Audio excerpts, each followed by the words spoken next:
Hey there!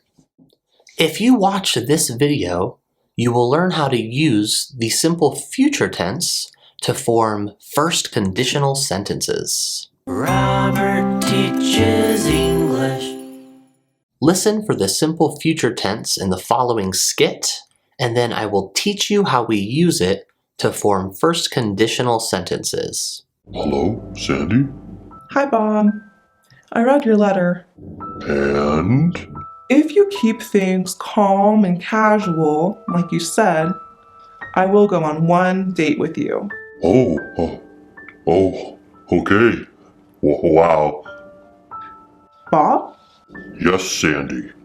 If we go on this date, I'm going to make sure you're comfortable. Cool, man. So, what would you like to do on the date? Let's just take a walk.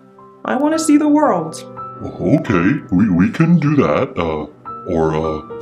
Just to remind you, it is rather cold. What will we do if it is very cold? If it's very cold, we'll bundle up. Okay, great. And what are we going to do if it rains? If it rains, we'll bring umbrellas. Oh, okay. If I bring an umbrella, a big umbrella, for both of us, will you share it with me? Yeah, man. And if it snows, we're going to build a snowman. Man. Wow, you've already planned this out very well, Sandy. You know, I guess I have.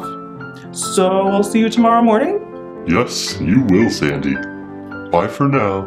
Bye, dude. If you're new to the channel, make sure to like and subscribe for more videos like this one. As you can see, we can use the simple future tense to form first conditional sentences. The first conditional is all about cause and effect. If A happens, then B will happen. A causes B. If I let go of this owl, it will fall to the ground. When we form these sentences, we start with an if statement in the simple present tense. If you keep things calm and casual, like you said, followed by a simple future tense statement. I will go on one date with you. We can also switch these around. For example, this owl will fall to the ground if I let go of it. We can do this with will. If it rains, we'll bring umbrellas. Or be going to. If we go on this date, I'm going to make sure you're comfortable. The difference between the two is subtle, but if we use will, it implies more of a decision that we are making as we speak. If it's very cold, we'll bundle up. By the way, bundle up is an idiom. Bonus idiom. To bundle up means to dress in warm clothes or even to cover yourself in blankets to keep warm. On the other hand, if we use be going to, it implies more of a plan that we decided on before speaking. And if it snows, we're going to build a snowman.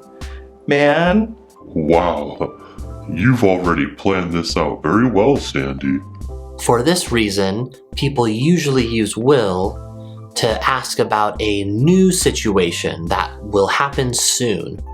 Dad said he might make moose soup tonight. If he does, what will you do? I'll just leave.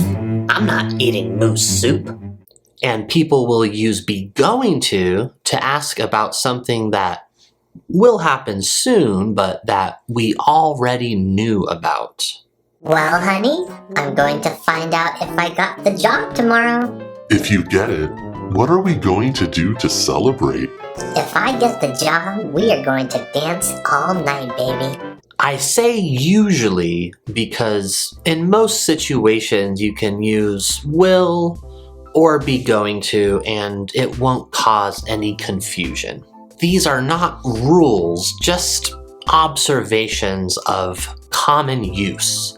So don't get hung up on whether to use will or be going to in these situations.